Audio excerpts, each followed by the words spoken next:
Olá a todos vocês, que a graça e a paz do nosso Senhor e Salvador Jesus Cristo permaneçam com todos de um modo muito especial.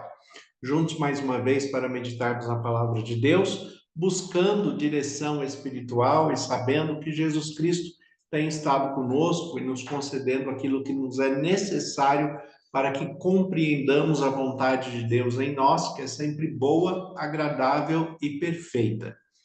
Como tem sido a sua percepção espiritual a respeito das questões de Deus, das ações espirituais na sua vida?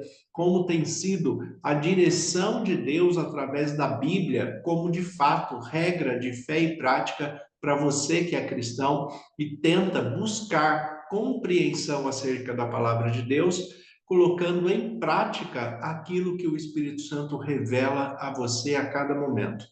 É necessário que em todos os momentos nós busquemos crescimento, busquemos compreensão da palavra de Deus, e para isso nós precisamos de mais informações, de mais elementos que nos trazem uma percepção real acerca da palavra de Deus, acerca do que é apresentado dentro da Bíblia. Porque, de acordo com o conhecimento, eu sempre falo isso, já disse muitas vezes, de acordo com o conhecimento que cada um tem, vai modificar a sua interpretação acerca de um assunto. Nós costumamos fazer uma analogia de uma maneira simples, que de acordo com a cor das lentes que você coloca em seus óculos, é que você passa a observar, né, o que você consegue ver através dessas lentes. Então, nós precisamos de lentes cristalinas, de lentes transparentes, e para isso nós precisamos conhecer cada vez mais da cultura, da expressão do Evangelho, da maneira que Jesus está colocando, o que ele está traduzindo, porque a sua própria vida é uma vida de expressão de analogias, já que Jesus Cristo é o Deus que se fez carne e habitou entre nós. Então, na sua analogia humana, ele está nos apresentando qual o propósito da sua criação, como que é o propósito que ele tem para que nós vivamos, para que nós sejamos como seres humanos, como homens, como mulheres, como filhos de Deus. Qual é o propósito de Deus para que nós vivamos com bem-estar, com harmonia, com felicidade, alcançando as realizações e as conquistas que todos nós temos em nossos planos e projetos. Então, para que tudo isso aconteça, nós precisamos ter uma boa visão. E para ter uma boa visão, nós precisamos ter conhecimento. Nós temos o texto de Oséias, capítulo 3, versículo 6, que fala ali onde Deus se expressa falando que o meu povo perece por falta de conhecimento.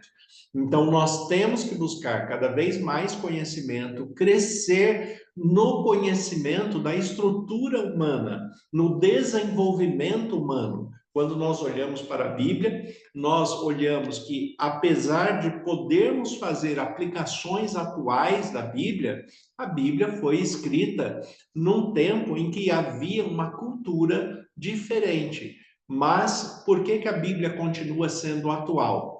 Porque as relações humanas e as questões humanas continuam iguais. Ser humano é ser humano em qualquer lugar. Se você for em qualquer lugar do mundo, apesar das diferenças culturais, você vai ver semelhanças muito grandes no comportamento e no pensamento de todo ser humano, porque o ser humano ele é igual em todos os lugares. Nós temos diferenças de desenvolvimento tecnológico, de desenvolvimento diferente da própria cultura daquele espaço, daquele local, mas temos bases que são comuns a todos. É por isso que a Bíblia continua sendo atual em qualquer tempo, porque quando Deus ele inspira a todos a escreverem a palavra de Deus, quando o Espírito Santo vai trazendo a inspiração da escrita, ele está tratando de essências, ele está tratando de bases.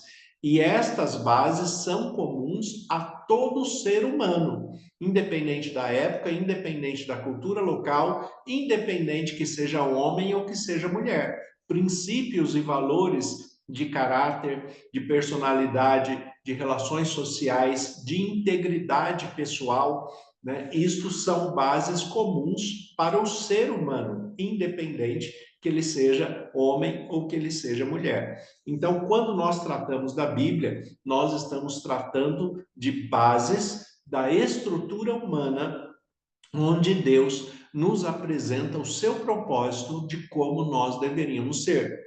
Mas, ao longo do tempo, né, de acordo com o desenvolvimento humano, as pessoas vão se esquecendo disso, porque eles vão se afastando de Deus e vão tendo dificuldades cada vez maiores de compreender a vontade de Deus, a ação de Deus, de compreender aquilo que Deus quer de fato como propósito.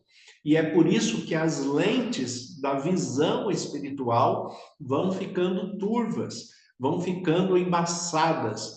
O apóstolo Paulo, em 1 Coríntios, capítulo 13, onde ele fala do amor, ele fala ali no texto que, por enquanto, nós vemos embaçado como se estivéssemos olhando para um espelho, que no seu tempo era um espelho embaçado.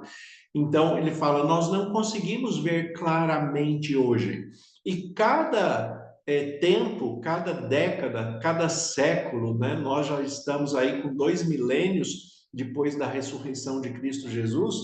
Então, em cada época em que as pessoas vão se distanciando mais dos padrões de Deus, esta visão vai ficando mais turva, vai ficando mais embaçada, as pessoas vão tendo mais dificuldade de compreender as questões simples que Deus quer que nós compreendamos. Porque, de fato, a essência do que Deus está nos mostrando é algo muito simples.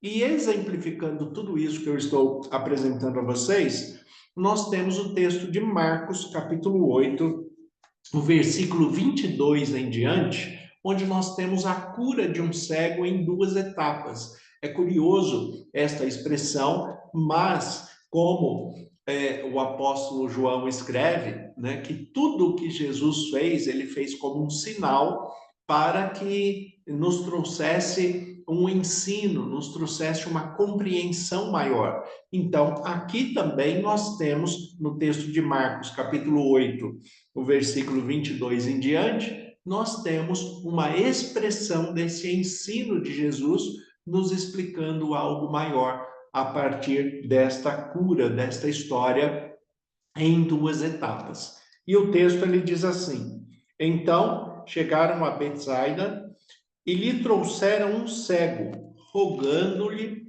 que o tocasse. Jesus, tomando o cego pela mão, levou para fora da aldeia e, aplicando saliva aos olhos, impondo-lhe as mãos, perguntou-lhes: vês alguma coisa? E este, recobrando a vista, respondeu: vejo homens, como árvores os vejo, andando. Então, novamente, lhe pôs as mãos nos olhos, e ele, passando a ver claramente, ficou restabelecido, e tudo distinguia de modo perfeito. E mandou-lhe Jesus ir embora para casa, recomendando: não entres na aldeia.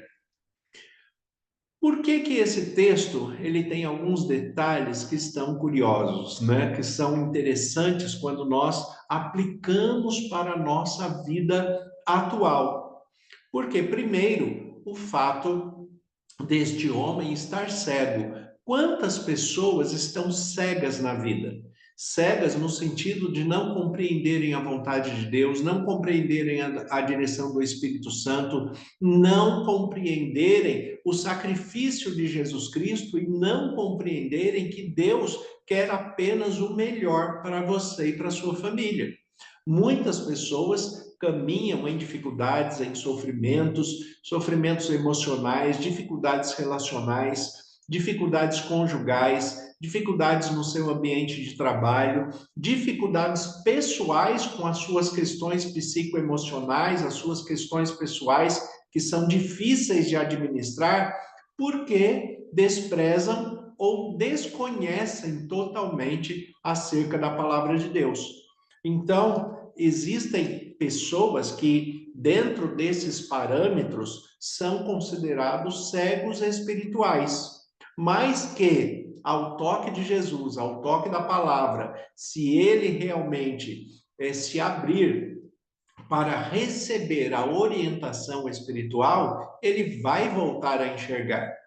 Mas de que maneira? Este cego, esta pessoa, né, que não estava conseguindo visualizar a vida, visualizar o que estava à sua frente, ele, primeiro, o texto no versículo 22 fala que não foi ele que foi até Jesus, ele foi levado. Olha como o texto fala. Então, chegaram a Betsaida e lhe trouxeram um cego, rogando-lhe que o tocasse. Então, levaram esse cego até Jesus. Por quê? Porque é claro que a pessoa que não tem uma boa visão espiritual, ele precisa de orientação, ele precisa de alguém que conduza, ele precisa de alguém que o leve até próximo de Jesus. Mas este que está sendo levado precisa aceitar ser conduzido até Jesus. Então, quando nós oferecemos a palavra, como eu estou fazendo aqui, através da rádio, através do canal do YouTube, quando nós oferecemos a palavra, você que está ao outro lado, você, para receber as orientações, para ampliar a sua visão, para você poder enxergar melhor, você tem que parar um momento para pensar, para refletir, para observar aquilo que está sendo ensinado, aquilo que está sendo transmitido, porque ninguém é levado à força até Jesus. Então, esta pessoa aqui, este cego que está representando aquelas pessoas que têm dificuldade de compreender a vontade de Deus e a espiritualidade, ele se permitiu ser conduzido. Como nós fazemos isso hoje? Através da palavra, através do estudo bíblico, através de apresentar Jesus com a nossa vida, com o nosso princípio de vida baseado, pautado na palavra de Deus, a Bíblia. Então, se permitir, em primeiro lugar, ser levado até Jesus. O versículo 23 fala que Jesus, uma vez que esta pessoa se permitiu ser levado até ele, Jesus, tomando o cego pela mão, levou para fora da aldeia e, aplicando-lhe saliva nos olhos, impondo-lhe as mãos, perguntou-lhe: vê alguma coisa? Olha a primeira coisa que Jesus faz.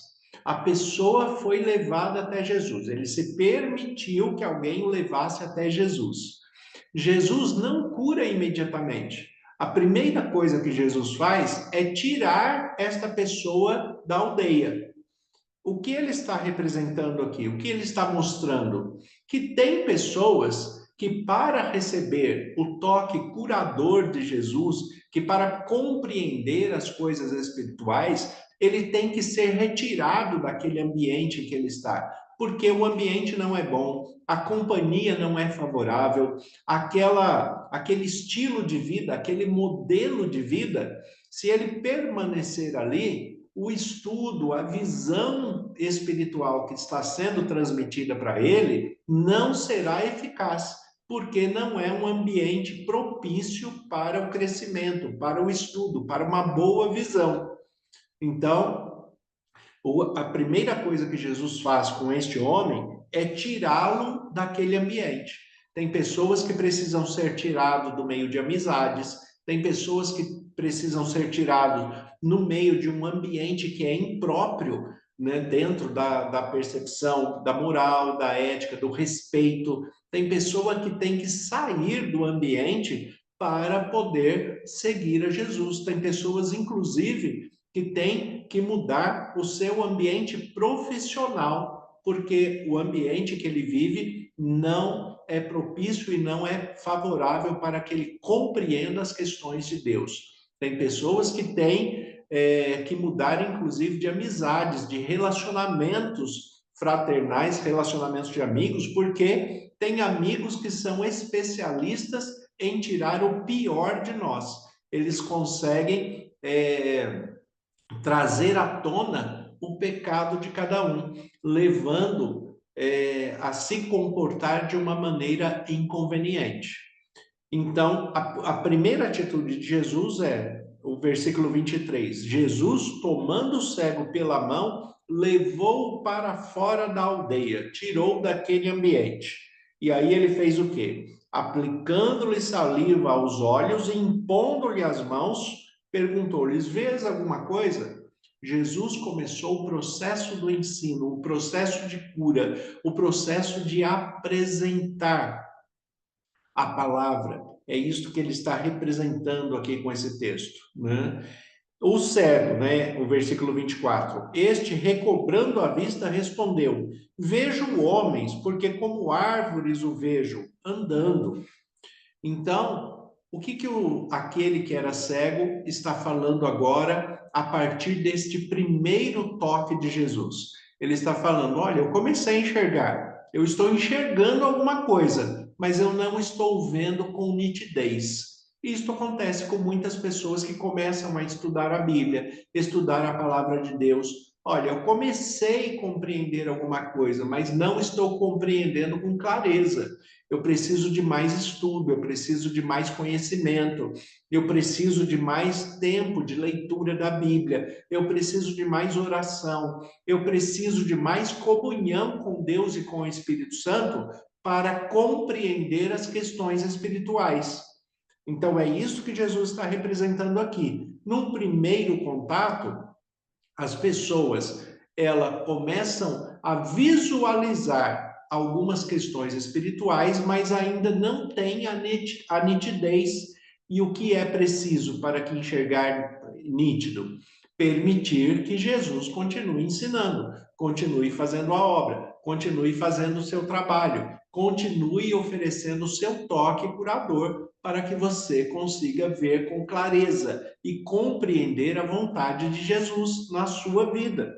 E é isso que o texto continua falando. No versículo 25 ele diz: então, novamente lhe pôs as mãos nos olhos, e ele, passando a ver claramente, ficou restabelecido, e tudo distinguia de modo perfeito.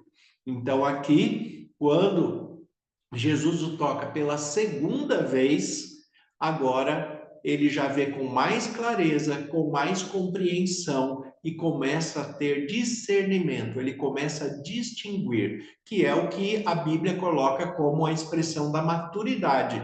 Conseguir discernir entre o bem e o mal, recusar aquilo que é mal e escolher o bem. Distinguir com clareza aquilo que te traz benefício ou aquilo que te traz prejuízo. Desprezar o que está te prejudicando e aceitar aquilo que te traz benefício. Então, existe a necessidade de buscar crescimento, maturidade, porque o ser humano, em muitas vezes, ele se posiciona de uma maneira em que ele sente prazer naquilo que o prejudica. E isso é muito comum de nós vermos. Tem pessoas que sentem prazer em pegar um carro e sair em alta velocidade, correndo o risco de um acidente. Tem pessoas que sentem prazer através de vícios, como o cigarro, como o álcool, como outros vícios ilícitos, né? Tem pessoas que têm prazer na sexualidade desregrada. Tem pessoas que têm prazer naquilo que o prejudica. E quantas pessoas perdem a vida, quantas pessoas perdem a família, perdem a moral, perdem a integridade, perdem o emprego, porque não tem maturidade para discernir entre o bem e o mal e saber que mesmo algo que possa ser prazeroso por causa da corrupção do pecado, ele pode trazer prazer humano, mas traz grande prejuízo humano também e também nas questões espirituais, porque não é propósito de Deus. Então, nós temos que receber o toque de Jesus para permitir que ele nos transmita a sua primeira mensagem inicial e depois permitir que ele continue nos tocando, nos trazendo a maturidade para que nós possamos ter distinção daquilo que é adequado, daquilo que é certo, daquilo que é justo, daquilo que é correto.